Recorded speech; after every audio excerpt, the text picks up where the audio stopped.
자, 그러면 요거 한번 적어봅시다. 적어보고 교재 확인해줘.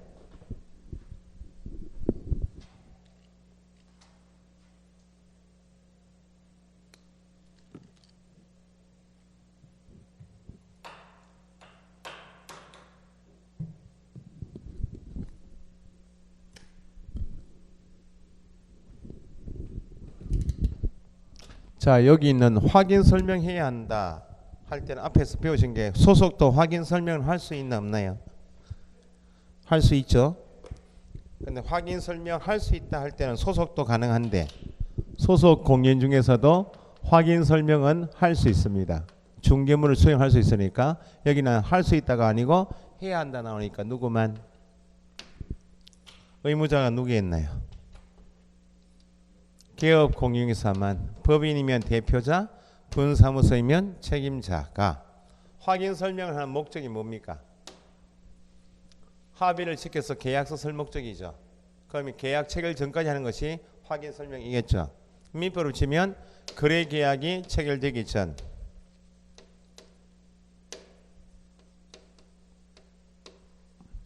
거래 계약 체결 전을 공인중개사법으로 표현하면 거래 계약을 중개하죠.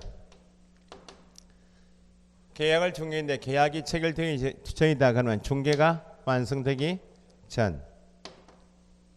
확인 설명은 매도 매수인 쌍방이 다 하겠나요? 매수인에게만 하겠나요?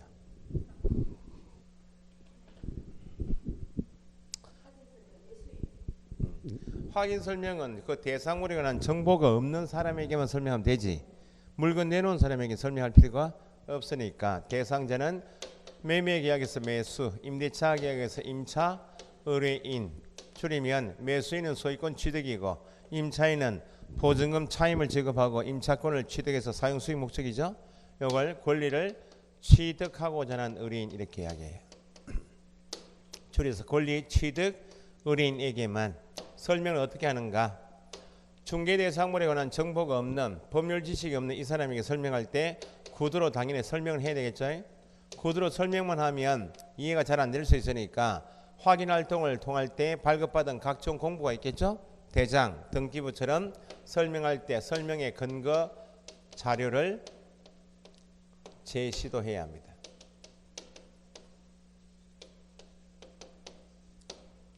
확인 설명해야 한다 나오면 개업 공인중개사는 나오면 그 다음에 계약이 체결되기 전, 중개가 완성되기 전에 설명합니다. 설명은 정보가 없는 매수 임차인에게만 설명합니다. 어떻게 하는 거 설명하고 제시해야 한대. 공인중개사법에서 확인 설명은 중개 의뢰인으로부터 중개 보수를 지급받는 유상으로 중개하는 때만 설명 의무가 있고 무상인 의뢰인이 개업 공인중개사에게 소정의 보수를 지급하지 아니한 무상 중개의 경우에는 설명 의무가 없는가? 무상으로 한단 말은 개업 공인중개사 자기가 보수를 청구할 수 있는 권리를 내가 포기하겠다 그 말이죠. 자기 권리 포기 문제는 자기가 결정할 수 있는 것인데 확인 설명은 예외가 없어요. 무상 중개의 경우에도 확인 설명해야 한다고. 확인 설명을 무상으로 한다 해서 하지 않아서 손해가 발생되면 배상 책임이 있겠는가? 있대. 보수를 지급하지 아니한 무상 중개의 경우에도 예외 없이 설명해야 하고 설명하지 않아 손해 발생되면 배상 책임이 소멸되는 것이 아니다. 있다. 이때 확인 설명해야 할 사항이 법에서 9가지 사항이 있어요. 어떤 가격을 설명한다고요? 계약이 체결되기 전이니까 거래 예정 금액을 설명해요. 설명은 매매 계약에서 매수인에게만 설명 의무가 있기 때문에 설명해야 할 조세도 누가 부담할? 매수인이 부담할, 소위 취득함에 따라 부담할 조세의 종류 및 세율만 설명하는 것이지 매도인이 부담할 이선함에 따라 매각함에 따라 부담할 양도소득세 같은 것은 설명사항이 아니다. 확인 설명사항이 9가지 있는데 9가지 중에서 대상물의 상태에 관한 사항이 3가지가 있어요. 건축물이면 내외부 시설 있겠죠. 수도, 전기, 가스처럼 시설물 상태. 벽면 도배 상태, 일조량, 소음 진동인 환경 조건의 상태에 관한 사항은 현재 상태는 대장에 반영이 될 수가 없죠. 그러면 여기 무고동 저기 사무아파트 입주 때부터 중개업을 해왔던 사람은 사무아파트가 제법 되었죠. 아파트가 노후화되어 있을 거 아니에요. 그러면 자기가 사무아파트 입주 때부터 그 앞에서 부동산 했다면 상태가 어떤지 잘 파악이 되니까 파악이 되고 있는 내용을 그대로 설명하면 되겠죠. 근데 저기 동구에 있는 부동산에서 여기 남구에 있는 사무아파트를 중개하게 되면 나머지 표지사항 같은 것은 대장 보고 권리관계는 등기부 보고 설명하면 되는데 상태는 잘 파악이 안 될 수 있다. 9가지 안에 상태가 3가지 있고 9가지는 예외 없이 설명해야 하기 때문에 확인 설명을 위해서 필요하다 나오면 잘 파악이 안 되면 누구 찾아가서 물어봐야 될 거 아니야? 매도, 임대, 의뢰인에게 내놓은 물건의 상태가 어떻습니까? 라고 요구할 수 있대.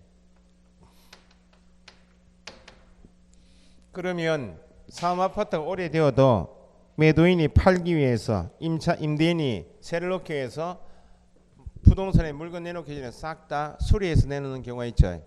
그러면 부동산에서 안 물어봐도 수리했다고 부동산 손잡고 가지고 보여줘. 이렇게 수리해가 1,000만원 이상은 들었다고.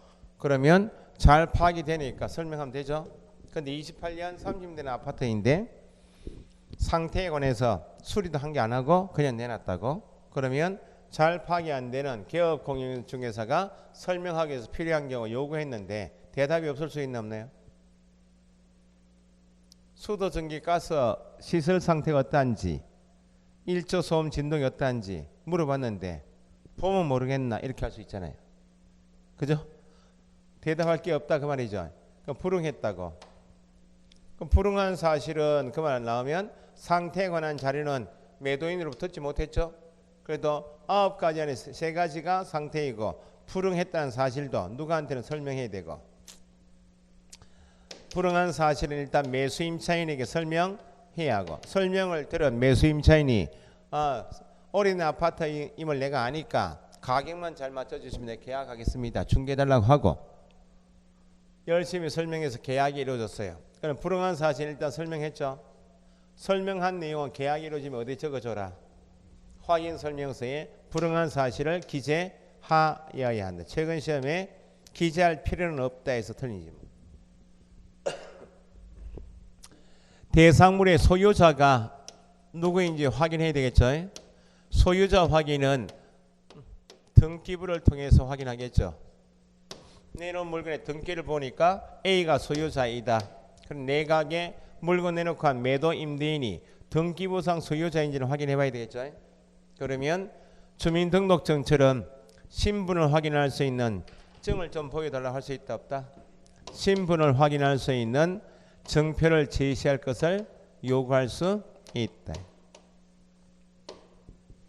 그래서 원칙 성실 정확하게 설명하고 근거 자료 제시하고, 잘 파악한 데 필요하면 뭐에 관한 자료를, 상태에 관한 자료를 요구해서 설명하고, 소유자 확인해서 이제 계약이 이루어지면 거래계약서 작성해야 한다, 교부해야 한다, 보존해야 한다, 설명서 작성 교부해야 한다. 누가? 소속 공인 중에서는 거래계약서 확인 설명 작성할 수 있죠. 여기는 해야 한다 나오면 개업 공인중개사가, 법인이면 대표자가 있겠죠. 분사무소이면 이게 시험 나게 분사무소에서 나오면 대표자만 안 돼요. 책임자가 거래계약서 작성하죠. 언제? 이제 계약이 체결되기 전까지 설명했으니까 계약이 체결된 때, 계약이 체결된 때는 중개가 완성되기 전까지 설명했으니까 중개가 완성된 때, 계약이 체결된 때 거래계약서 확인 설명서 교부해야 되겠죠. 누구에게 교부할 것인가? 매수인에게 교부하면 됩니까? 쌍방에 다 교부해야 되겠어요. 거래 당사자, 매매 계약 당사자 하게 되면 매도 매수인 두 사람을 말하니까 거래 당사자에게 나오면 쌍방에게 교부하고 보존해야 되겠죠. 손해배상 책임의 보장에 관한 사항도 당사자에게 설명하고 교부하고. 서명 및 날인은 앞으로 내가 한 일이 잘못되면 책임지겠다 그 말이니까 누가 책임져야 돼요? 개업 공인중개사 법인 대표자 책임자가 서명 및 날인해야 되고 더하기 소속도 확인 설명할 수 있나 없나요? 소속지가 확인 설명한 것이 잘못될 수 있죠. 개업 공인중개사 법인 대표자 분사무 책임자 이외에 지금 이 매매 계약을 임대차 계약을 당해 중개기를 소속 공인중개사가 했습니다 나오면 이러한 소속도 책임질 일이 있겠죠. 그러면 소속의 업무상 행위는 누구? 그를 고용한 개업 공인중개사 행위로 보니까 이러한 당해 중개기는 소속이 있으면 개업 공인중개사와 함께 법인이면 대표자와 함께 분사무소면 책임자와 함께 서명 및 날인해야 한다. 갑하고 을 개업 공인사 두 사람이 한 사람 물건 가지고 있고 한 사람 손님 가지고 있어서 공동 중개할 수 있죠. 공동 중개에서 계약이 이루어지면 공동 중개한 매매권이 잘못되면 둘 다 책임져야지. 공동 중개 나오게 되면 공동 중개에 관여한 개업 공인사 중에서 1인만 서명 및 날인하면 되겠나요? 모두 서명 및 날인해야 한다. 그래서 이제 거래계약서를 쓴단 말은 계약이 체결되어 합의가 되었기 때문에 가격 이름이 뭐로 바뀌고 거래 금액으로. 확인설명서는 확인설명한 내용 그대로 적어줘라 것이 확인설명서이기 때문에 확인설명서의 가격은 예정금액. 그래서 나중에 중심을 잡으실 때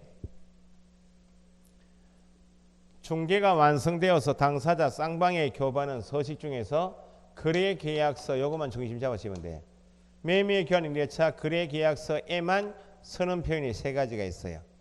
거래계약서는 법에서 정한 같은 말 표준 서식이 있겠는가? 거래계약서 표준 서식은 없어요. 매매 교환 임대차 계약서 표준 서식은 당사자가 약정 내용이 워낙 다양하기 때문에 표준 서식을 만들기가 곤란하다는 겁니다. 거래계약서 표준 서식은 없지만 보존해야 하기 때문에 써야 되겠죠. 작성할 때 형식은 제한이 있다 없다? 계약서 표준 서식이 없단 말은 계약서 형식에는 제한이 없다. 백지를 쓰더라도 관계없다는 거예요. 거래 금액을 기재한다 그죠? 예정자가 빠져야 되죠? 몇 년 보존하는가? 몇 자입니까? 5년이. 법정 서식, 표준 서식이 없다. 거래 금액 기재한다. 5년 보존한단 말은 어디만 쓴다? 거래 계약서만 써요. 그러면 거래 계약서 빼고는 서식이 있다 없다? 거래 계약서만 서식이 없다고요. 거래 계약서 빼고 나머지 서식이 있다 없다? 일반 중개 계약서는 작성 의무는 없죠? 서식은 있다 없다? 있다. 전속 중개 계약서 서식이 있다 없다? 있고. 확인 설명서 서식이 있다 없다? 있습니다. 일반 중개 계약서는 작성 의무는 없지만 작성해 주는 경우에 어떤 가격? 예정 가격. 전속 중개 계약 시 공개할 가격도 예정. 확인 설명서에도 설명한 내용 그대로 적어주라 그 말이니까 예정 가격. 일반 중개 계약서는 작성 의무가 없기 때문에 보존 의무가 없죠. 전속 중개 계약서 몇 년? 3년. 요걸 중심 잡으시면 이건 따로 암기하실 필요가 나중에 별로 없다는 겁니다.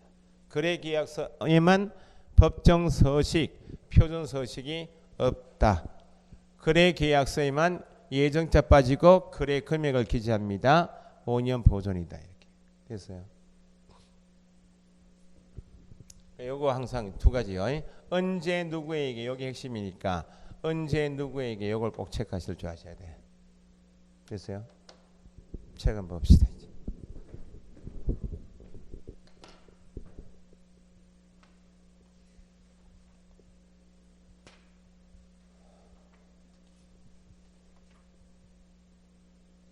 거기 152페이지 하단에 02번의 확인 설명 의무에서 이 부분 양가로 1번에 이 밑줄했죠. 그 5줄 안에 이걸 체크하셔야 된다고. 항상 누가 언제 누구에게 어떻게 요게 짚어져야 돼요. 첫째 줄 누구는 개업 공인중개사는 밑줄. 중개 의뢰받은 경우 밑줄. 중개 의뢰받았다 나면 밑에 어떤 계약 체결? 중개 계약 체결. 중개 계약이 체결된 경우 같은 말입니다. 중개 둘째 줄 앞에 첫째 줄 앞에 중개 의뢰 받은 경우에는 밑줄 하시고 같은 말 중개 계약이 체결된 경우. 언제까지? 중개가 완성되기 전 괄호 계약 체결 전 적으시고 계약이 체결되기 전에. 대상물 상태 입지 권리 관계 쭉 나와 있고 셋째 줄 당연히 설명하려면 확인부터 먼저 해야 되겠죠.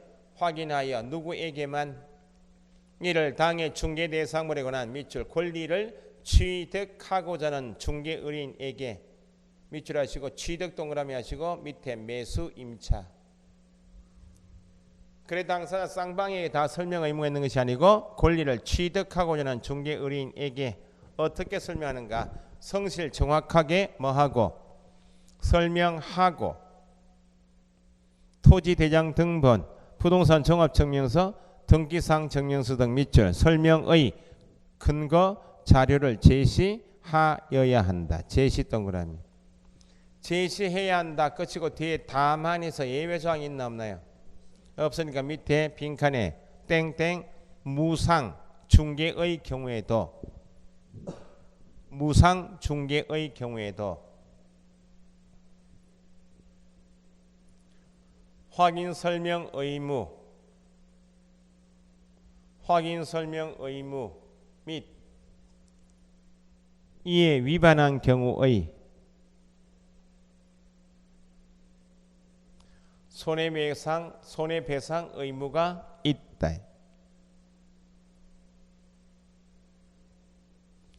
보수를 지급받은 유상뿐만 아니고 보수를 지급하지 못한 의뢰 무상 중개의 경우에도 예외가 없다 그 말입니다. 시험은 잘 나오는 판례고 그렇게 네 가지 누가 언제 누구에게 어떻게 하고 짚어 놓으시면 맨 밑에 하단에 양가로 2번은 따로 보실 필요가 없어요. 지금 짚은 것을 다시 해놨기 때문에요. 옆에 페이지 확인 설명사항이 있죠. 확인 설명사항 9가지를 필수적으로 암기하셔야 돼요. 나중에.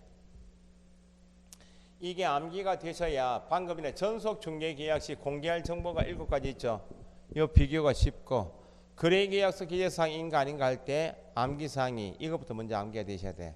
그러니까 여기에 9가지 안에 6과목이 다 들어가 있어요. 항상 공부하실 때 지금 공부하시는 6과목 1차 목표가 공인중개사가 되기 위한 시험이죠. 공인중개사 된 다음에 그 자격증을 개업 공인중개사 되거나 소속 공인중개사 되어서 중개할 때 필요한 6과목이라고.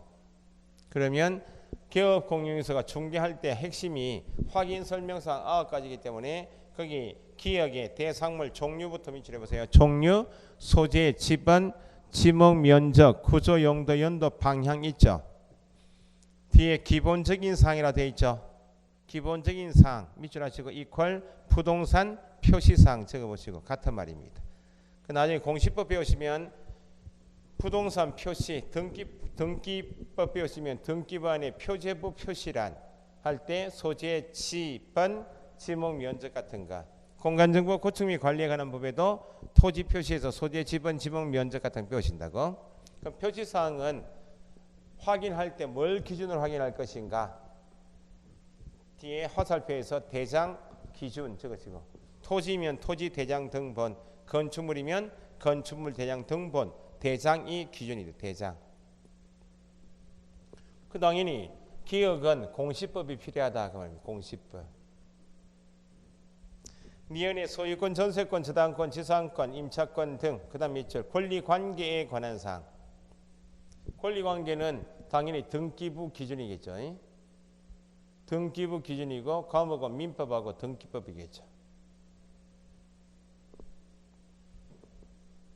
그 다음에 이것은 예정금액, 예정 동그라미 하시고 예정금액은 거래 가능한 금액을 제시해서 설명하라 그 말입니다. 그러면 아파트 매매 계약을 중개하는데 5억 원에 매도인이 내놨습니다. 5억 원에 계약 가능합니다. 라고 설명해 주라는 거예요.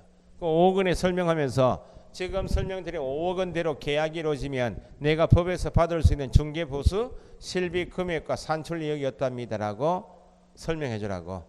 공인중개사법이 있겠죠. 거기는 중개보수 실비 금액과 산출력은 공인중개사법 내용. 예정 금액은 굳이 과목을 얘기하면 학개론입니다. 나중에 감정평가할 때 거래사례비교법에서 임대사례비교법, 매매사례비교법에서 배우십니다. 그 다음에 네 번째 토지이용계획. 공법상 거래 규제 및 이용 제한 사항이죠. 그 용도 지역에 따라 행위 제한이니까 땡땡 토지 이용 계획 확인서 기준. 용도 지역 확인하고 그 용도 지역 안에서 행위 제한을 확인하는 서면이 토지 이용 계획 확인서입니다. 당연히 공법이고. 그 다음에 밑에 5번 5번이 아니고 미음부터 해서 비읍 시읍 묶고 세 가지 묶으시고 앞에 상태 적으시고. 수도 전기 가스 소방 등 뒤에 시설물 상태 있죠. 상태 동그라미. 비읍에 벽면 도배 상태 할 때 상태 동그라미. 시옷의 1조 소음 진동 환경 조건 고려해서 상태 적으시고. 그 세 가지는 상태에 관한 자료죠. 상태는 요구할 수 있나 없나요? 상태는 요구할 수 있다 없다? 여기요. 상태에 관한 자료는 요구할 수 있죠.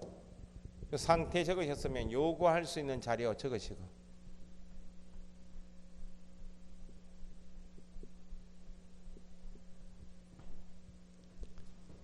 자, 상태는 매도임대인이 요구할 수 있지 좀 더 보시고. 그 다음에 2형의 도로 대중교통 수단과의 연계성, 학교 시장 등과의 근접성인 입지 조건은 학개론이고. 그 다음에 세법이 나오면 세법은 맨 밑에 지연요. 권리 취득함에 따라 부담해야 할 조세의 종류 및 세율. 그 나중에 세법 배우시면 지방세법 안에서 취득세, 농어촌 특별세, 지방교육세 등을 배우시고 몇 프로인지 세율까지는 설명해야 한다. 자, 그렇게 하시고 6과목이 포함되는데 우리 과목에 제일 많이 필요한 과목이 민법, 그 다음에 공법하고 등기법, 공시법 정도 필요해요. 넘겨보시면 154페이지 박스에 판례가 쭉 나와있죠. 3번 체크하시고. 무료 중개행위 시에도 무상 중개행위 시에도 확인 설명 의무가 있다 없다?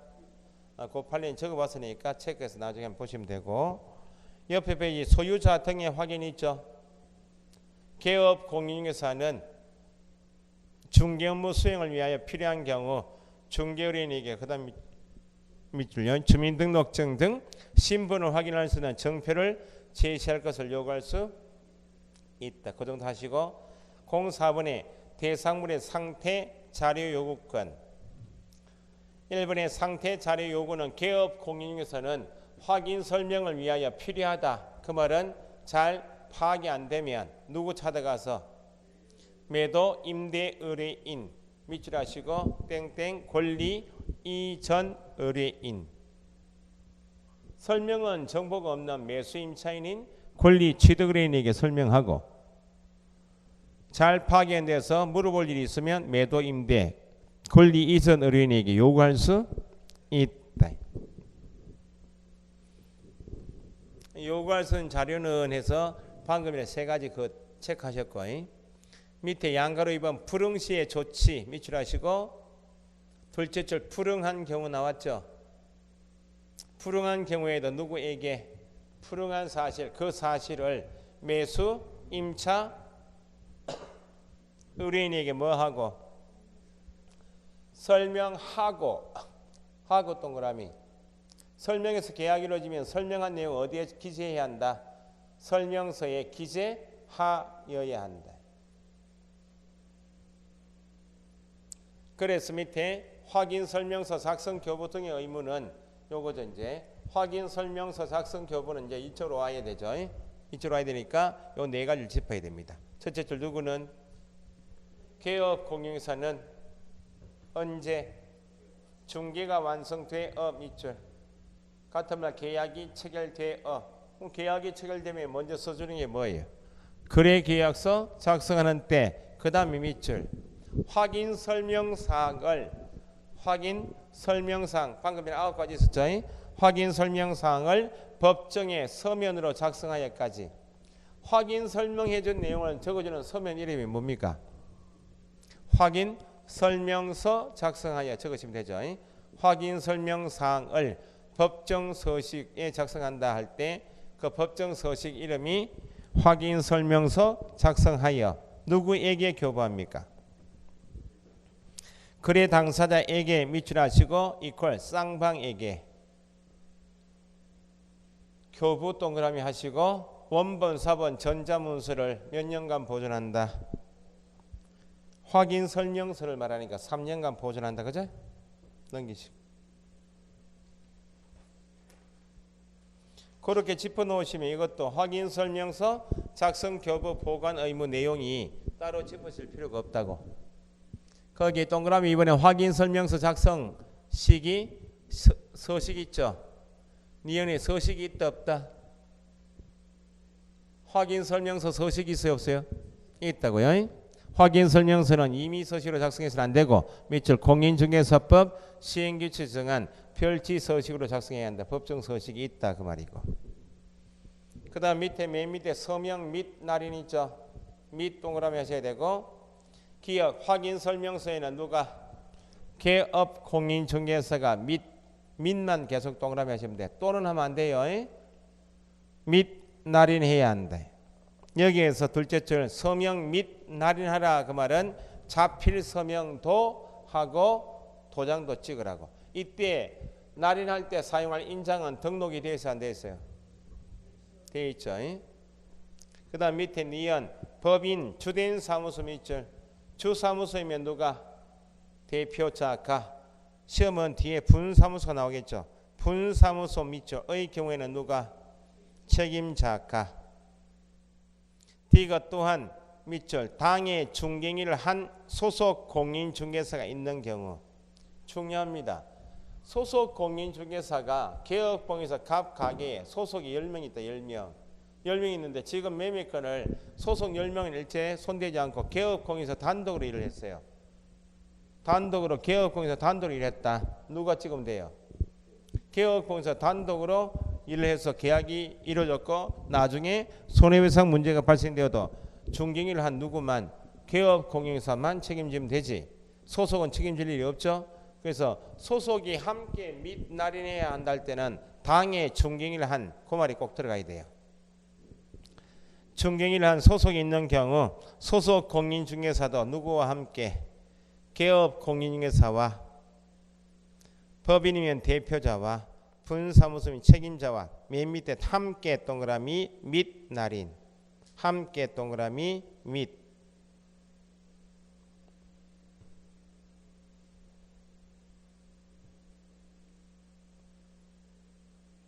그래서 끝에 그러므로 모든 소속 공인중개사가 옆에 157페이지 맨 위에 모든 소속 공인중개사가 개업 공인중개사와 함께 및 날인해야 하는 것은 아니다. 있다고 해서 다 찍는 게 아니고 당의 중개인을 한 소속만 함께 및 날인한다. 당연히 중개보조는 중개무 수행할 수가 없으니까 인장 등록 의무도 없고 서명 및 날인 의무도 없다. 서명 및 날인도 개업 공인중개사하고 당의 중개인을 한 누구만 소속 공인중개사만 및 날인한다. 됐죠? 넘겨보시고 예제가 있죠. 문제가 있죠. 공인중개사 법령상 확인 설명 밑줄 옳은 것 틀린 것 바르게 짝지어진 것 기업 개업 공인중개사가 확인 설명서 몇 년요? 3년 틀렸죠? 니은 확인 설명서에는 개업 공인중개사와 당의 중개인을 한 소속이 함께는 맞는데 뭐? 또는 하면 안 되고 및 날인해야 한다. 뭐 뒤에서 나중에 암기사항인데 개업 공인중개사가 성실 정확하게 확인 설명해야죠. 성실 정확하게 설명하지 않으면 업무정지가 아니고 500만 원 이하 과태료. 나중에 암기사항입니다. 다 틀렸다.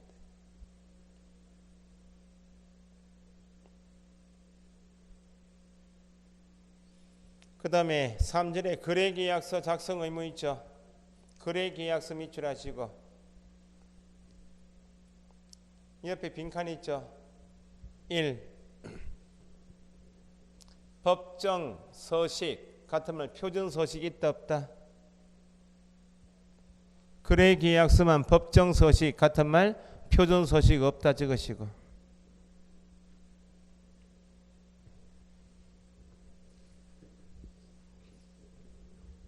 거래계약서에는 어떤 금액을 적어요?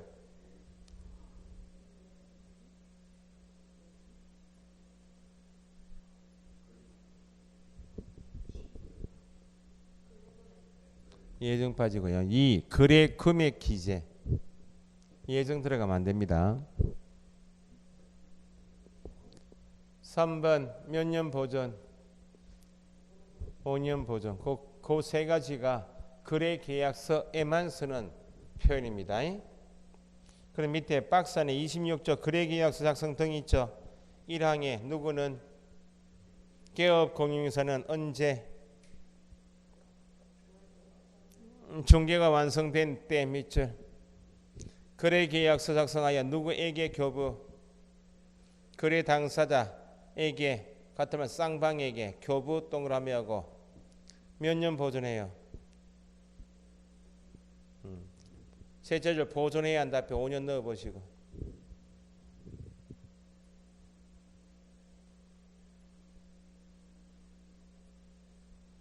옆에 페이지 159페이지 양가로 2번 거래계약서 작성 등의 의무와 내용에서 작성 주체 시기는 방금 전에 짚어봤죠.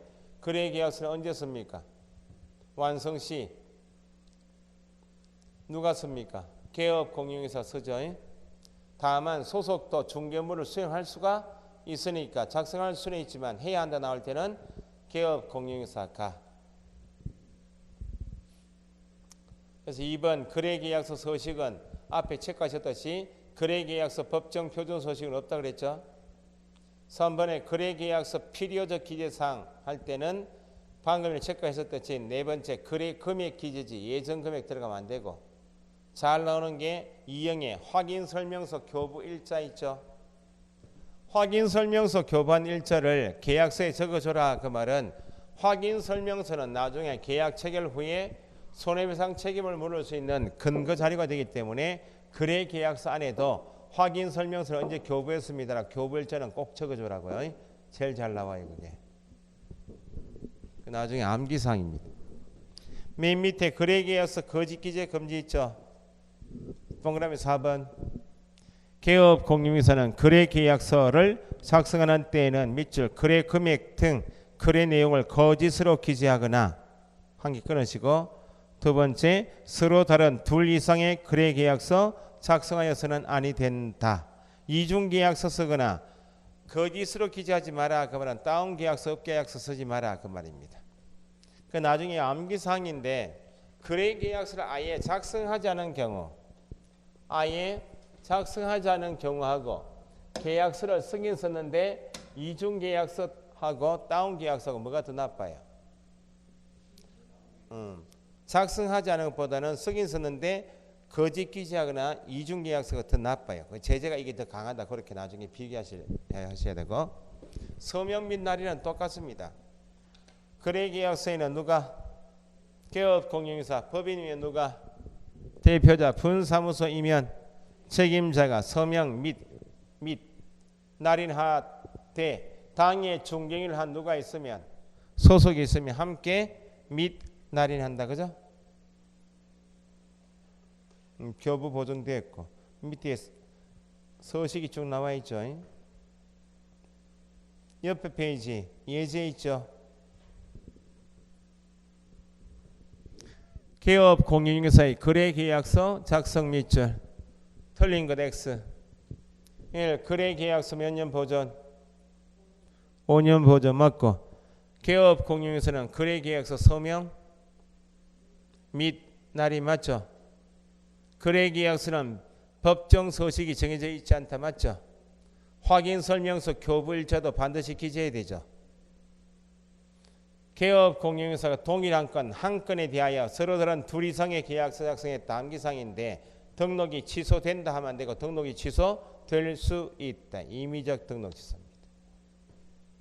암기사항이 나중에 6월 가면 요약집 가면 이걸 강조할 겁니다. 확인 설명사항부터 암기하시고 확인 설명사항이 암기되셔야 비교할 게 많으니까 거기 필수 암기사항이 앞에요.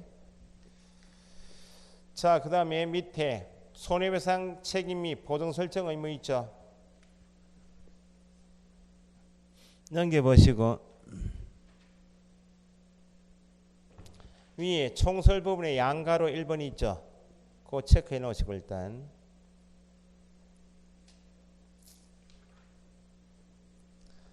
그 다음에 넘겨보시면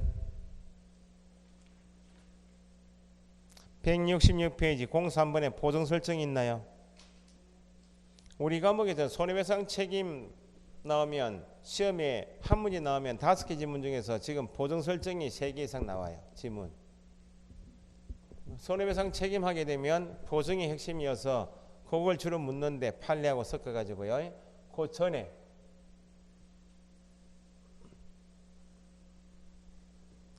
조금 비교해서 난이도가 조금 더 있는 거. 법조문은 어려운 것이 없어요. 근데 요게 이제 구분이 안 되시면 손해배상 책임의 보장 문제는 틀리면 요것 때문에 틀립니다.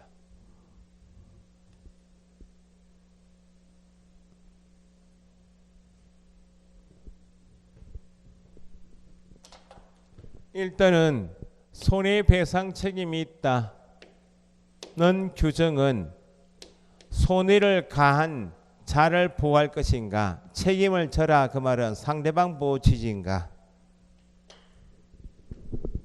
손해배상 책임져라 네가 그 말은 손해를 가한 자, 가해자 보호 취지입니까? 상대방 보호 취지입니까?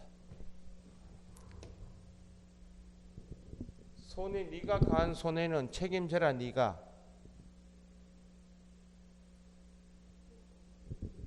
아니 손해를 가한 사람이 있을 것이고 손해 입은 사람이 있을 거 아니야? 책임져라. 책임 있다는 규정은 손해를 가한 자를 보호할 것이 아니고 네가 가한 손해는 책임져라 그 말이니까 손해 입은 상대방을 보호하기 위한 취지죠.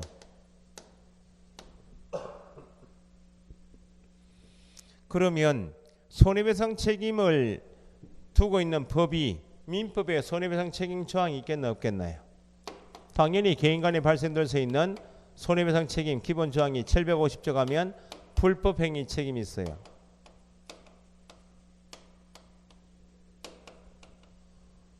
민법 750조 불법행위 책임이 있다는 규정을 별도로 하고 공인중개사법에도 배상책임 조항이 있어요. 공인중개사법에도 30조에서 개업 공인중개사의 배상책임 조항이 있어요. 이 자체도 시험 나왔어요. 공인중개사법에서는 개업 공인중개사의 손해배상 책임에 관한 규정을 두고 있지 않다. 틀렸다. 있다는 겁니다. 그럼 보세요. 손해배상 책임이 있다는 규정을 담고 있는 법이 민법에도 있고 공인중개사법에 있어서 2개 이상 법 속에서 손해배상 책임 유사 규정을 담고 있죠. 그러면 그 유사 규정인 손해배상 책임을 적용할 때 어떤 법을 우선 적용할 것인가 순서를 정해야 될 거 아니에요? 그래서 공인중개사법이 민법의 특별법이다 이렇게 이야기해요. 공인중개사법은 민법의 특별법이다 할 때 비교 대상인 민법을 일반법 이렇게 불러요. 그럼 앞으로 공부하실 때 다른 과목에서도 어떤 법은 어떤 법의 특별법이다 이렇게 주어지면 그 법하고 이 법은 특별법 일반법 관계 나오면 법 속에 담고 있는 유사 규정이 있다는 말이고 유사 규정을 적용할 때 특별법이라 붙여진 법이 특별법 우선 원칙에 따라 우선 적용이 되고 특별법이 없는 나머지는 보충제로 적용하겠다. 여기에 특별법 일반법 관계예요. 앞에서 일반 중개 계약할 때 일반 개념은 제한이 없다고 그랬죠. 일반법은 제한이 없이 적용되는 법이다. 특별법은 제한이 있다 없다? 특별히 제한된 물건 사람에 대해서 적용하겠다 것이 특별법이에요. 그래서 요 관계를 따지는 것이 난이도가 있는 지문이에요. 최근에 시험에 이게 2번 나왔고. 자 그러면 민법 750조 가니까 이렇게 됐어요. 고의 또는 과실로 인한 위법 행위로 타인에게 손해를 가한 자는 그 손해를 배상할 책임이 있다. 이렇게 되어 있어요. 이게 민법 750조. 고의 과실로 인하여 타인에게 손해 가한 자는 네가 책임져라 그 말이죠. 민법은 일반법이죠. 누가란 말이 있어요 없어요? 없고 어떤 행위라고 없죠? 어떤 손해에 대한 이런 제한이 없죠?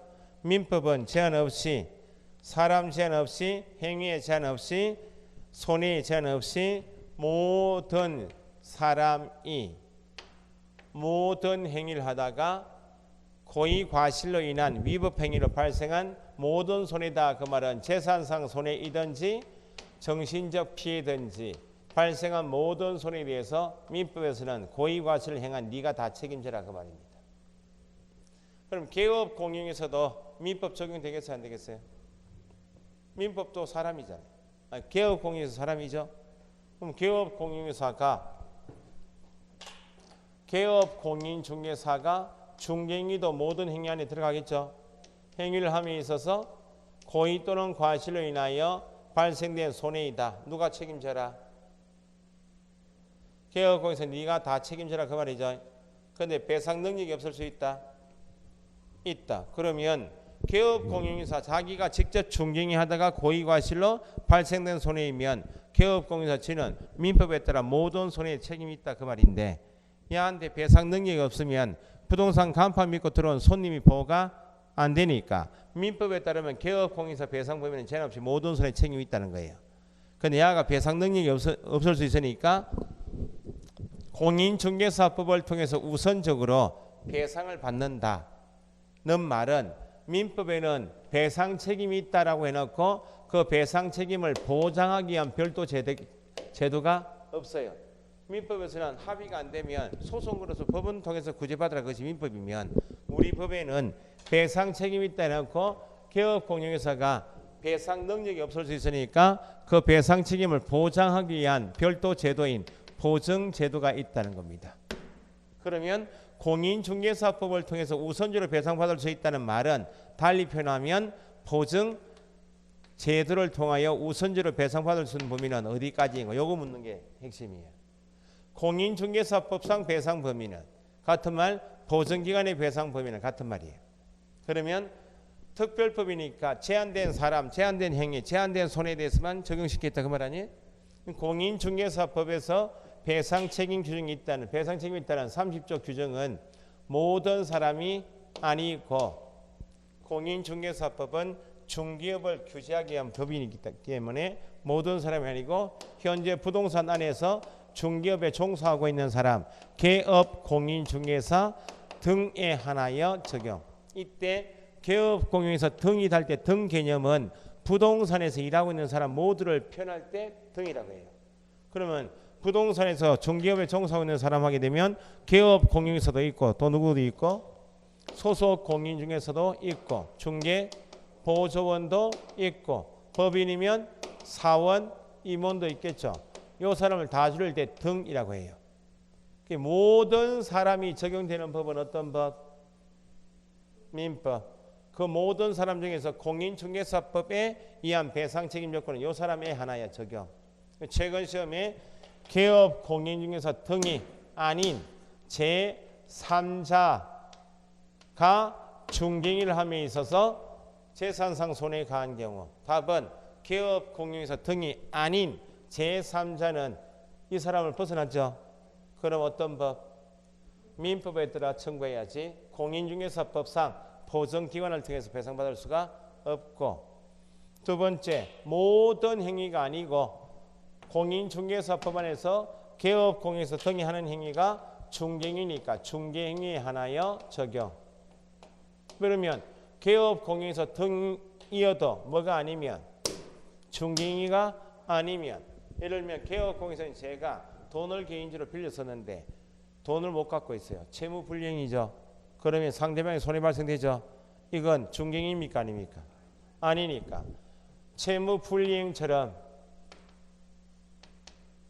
금전 소비대차 기행 돈을 빌려 쓰고 돈을 못 갚았다. 채무불이행은 이건 중개인이 아니죠.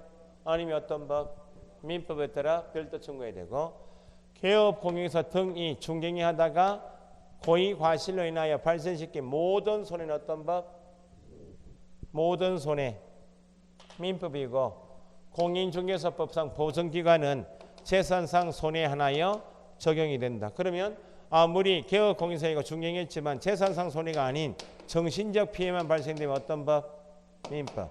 제3자이거나 중개인이 아니거나 정신적 피해는 공인중개사법에 의한 배상 책임이 없다. 그 말은 보증기관을 통해서 배상이 안 된다. 여기에 최근에 시험에 나온 거예요. 이렇게 구분해서 읽어주셔야 돼요. 배상 책임이 있다고 할 때 개업 공인중개사에게 청구한다 이 말하고 보증기관에 청구한다는 말은 다르다 그 말입니다.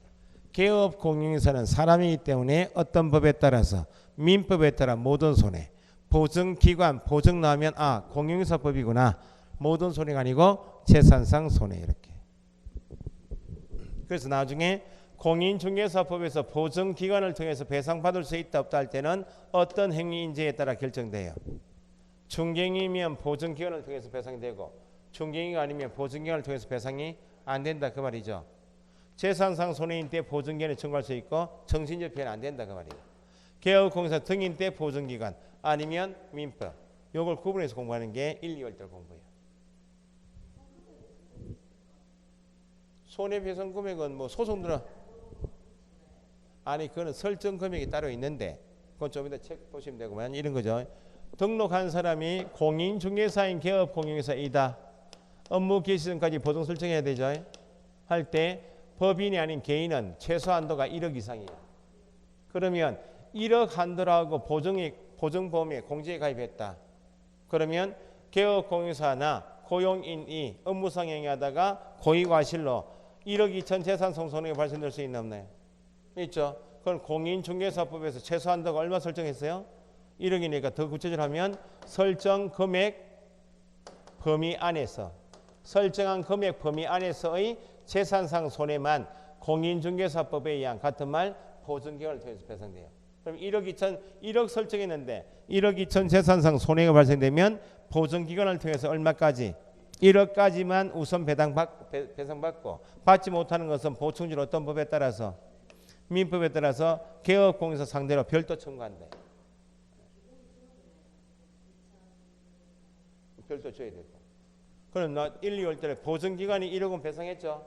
한 만큼 다시 개업공인중개사에게 다시 구상권 들어와요. 결국은 좀 이따 배우시겠지만 우리 법에 의한 보증은 개업공인사 본인 보호 취지가 아니고 손님 보호 취지다 그 말입니다. 네가 배상 능력이 없을 수 있으니까 객관적으로 배상 능력을 갖추고 있는 보증기관 통해서 우선 받아서 손님 보호가 되면 내부적으로는 보증기관이 다시 개업공인사에게 상환을 청구해서 받아낸다 그 말입니다. 이게 중요해요. 두 번째는 개업공인중개사에게 배상 책임이 있다고 할 때 요건을 따져서 읽을 줄 아셔야 돼. 이 두 가지 정도만 구분하시면 돼요. 기업공인중개사에게 배상 책임이 있다라고 할 때 공인중개사법에서 구분해서 읽을 줄 아셔야 돼. 그건 뭐냐면 개업공인중개사가 직접 중개행위를 하는 경우가 있겠죠. 중개행위를 한 경우에 배상 책임 요건하고 앞에 고용인의 업무상 행위 들어보셨어요? 가게 실장이 내 일을 도와주다가 사고 쳤다면 소장이 나도 책임이 있다. 개업공인중개사 직접 중개행위를 하지 않은 경우에 배상 책임이 있다고. 크게 나누면 소속 공인중개사 중개보조원의 업무상 행위는 업무상 행위를 누가 했다고요 지금? 고용인이 했죠. 내가 한 건 아니죠. 그래서 내가 한 것을 간주되니까 책임져라 그죠? 민법에는 모든 사람이 적용되는 민법 안에서는 개업 공인중개사처럼 모든 사람 우리가 다 중개사무처럼 가게를 가지고 있나요? 모든 사람이 아니죠. 민법에는 없는 배상 책임 요건이 있어요. 개업 공용에서 자기 가게를 사무소를 자신 이외에 다른 사람의 중개 행위의 장소로 제공했다. 개업 공용에서 자기 가게인데 자신 이외에 다른 사람의 중개 행위 장소로 제공했다. 그럼 장소 제공받아 누가? 다른 사람이 중개 행위 하다가 고의과실로 재산상 손해 갈 수 있죠. 이때 사고 친 사람 누군데? 다른 사람인데 내 가게에서 발생되었죠. 네가 책임지라 돼 있거든. 그러면 보세요. 개업 공인 중개사가 직접 매매 결의 내차하게 중개행위를 한 경우 거래 당사자에게 배상 책임이 있다. 이런 질문 나오면 반드시 고의과실이 있어야 한다. 고의과실이 없어도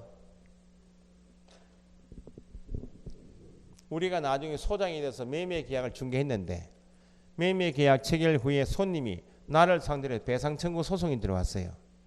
우리가 중개했다고요. 그럼 우리는 무조건 책임져라? 따져봐야지. 확인 설명을 9가지 사항을 설명할 때 대장 제시하고 등기부 제시하고 정확하게 설명했는지, 확인 설명할 때 고의과실이 있는지 따져봐야죠. 정확하게 설명을 다 했다면 일을 한 개업 공인중개사에게 고의과실이 있나요 없나요?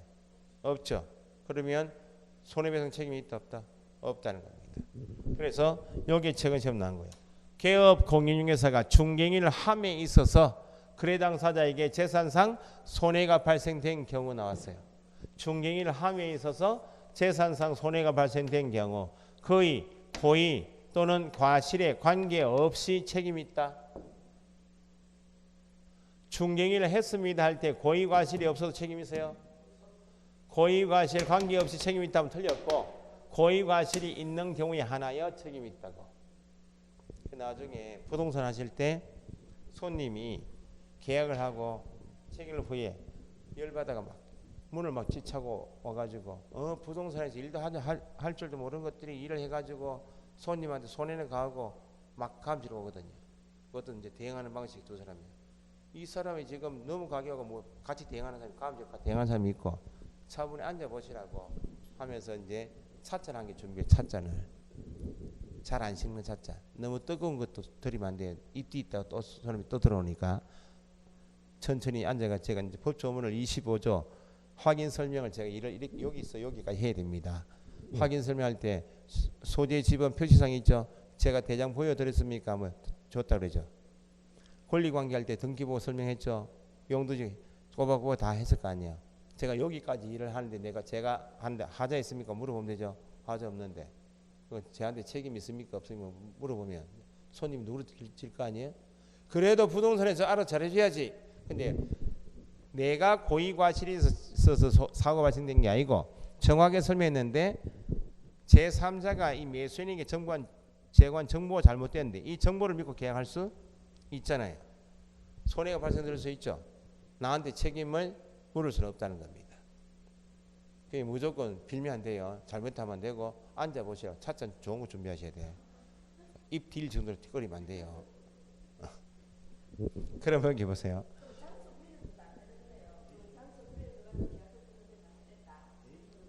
지금 설명하려고 하는 거 아닙니까? 그러니까 무슨 게 아니고요. 우리가 손님 입장에서 보면 간판 부자들인 공용회사 사무소 간판 들어가면 내가 여기 들어가면 여기 소장이 나를 위해서 일할 것을 믿고 들어가는 거 아니에요. 손님 보여주라는 거지. 중개행위를 한 경우에는 고의과실이 있는 데만 책임이 있어요. 중개행위를 하지 않았다. 내가 직접 고용인이 중개행위했다. 야는 고의과실이 있나요 없나요? 아니 개업 공용회사에 책임이 있다 할 때 행위를 한 고용인에게는 고의과실이 있다 없다? 업무상 행위를 한 고용인이 고의과실이 만약에 없어요. 야 책임이 있어요 없어요? 없으면 나도 책임이 없다는 거야. 그러니까 나도 내가 고용인이 한 행위에 대해 내가 책임이 있다 할 때는 일을 한 고용인에게는 고의과실이 있다 없다? 있어서 고용인에게 배상 책임이 있죠. 있는데 야한테 배상 능력이 없으면 손님이 보호 안 되니까 네가 한 행위로 본다. 간주 규정에 따라서 너는 고의과실 관계없이 책임져라 그 말입니다. 다른 사람 중개행위 장소 제공했죠. 여기도 일을 한 다른 사람에게 고의과실이 있다 없다? 내 가게를 빌려선 다른 사람이 고의과실 사고 쳤기 때문에 네 가게 간판을 믿은 손님을 보아라 그 말이니까 네 고의과실 관계 책임지라고. 그러니까 결국은 내가 직접 일을 하다가 나의 고의과실로 손해가 발생된 경우도 책임이 있고, 실장이 내 일하다가 고의과실 사고 친 것도 내 책임이 있고, 내 가게에서 발생된 사고이면 내가 다 책임이 있다는 겁니다. 그래서 이걸 나눠서 읽을 줄 아셔야 돼. 개업 공인 중개 사가 중개인을 함에 있어서 나오고 책임 있다 할 때는 반드시 뭐가 고의 또는 과실이 있어야 하고, 개업 공인사가 해놓고 고용인의 업무상 행위로 인하여 이 말 나오거나 다른 사람 중개인이 장소 제공으로 인하여 발생된 손해에 대한 책임이 있다 할 때는 고의 과실에 관계없이 책임이 있다. 요거 구분해서 읽을 줄 아시면 돼. 이 손해배상 책임을 용이하게 보장해주기 위해서 두고 있는 제도가 뭐예요? 보증제도이죠. 조금 쉬었다 요 정리하고 보증제도 배우시면 되겠다. 그죠? 쉬었다 하죠.